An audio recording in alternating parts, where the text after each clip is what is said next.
Svordana sa na začiatku trocha bála, ale nakoniec povedala áno a stala sa bosorkyným učňom. Od toho dňa sa veci začali meniť.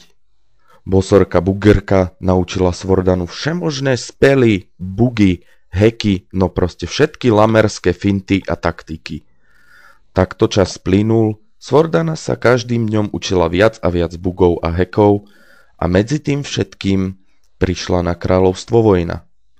Kráľové vojska dlho odolávali, ale horda bola v presile a ekvip kráľovského vojska sa pomaly, ale iste začal červenať.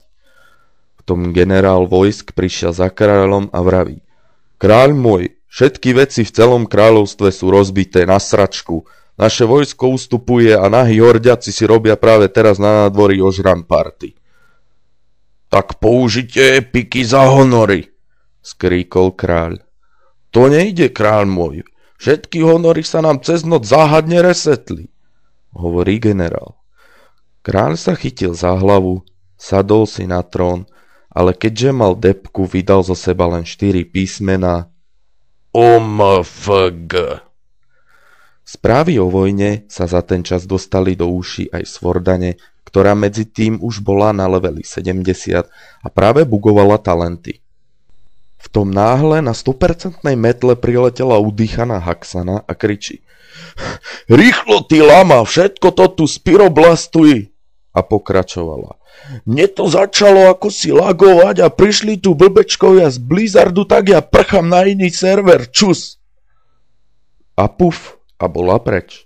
Jediné, čo po nej ostalo, bol nápis Haxana leaves the party.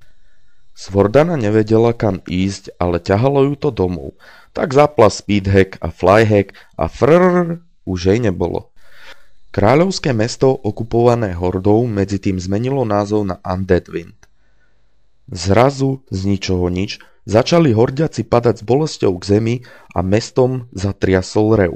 Muhaha! V tej chvíli sa polovica hordiackého vojska s fírom nad hlavami do textúry prepadla.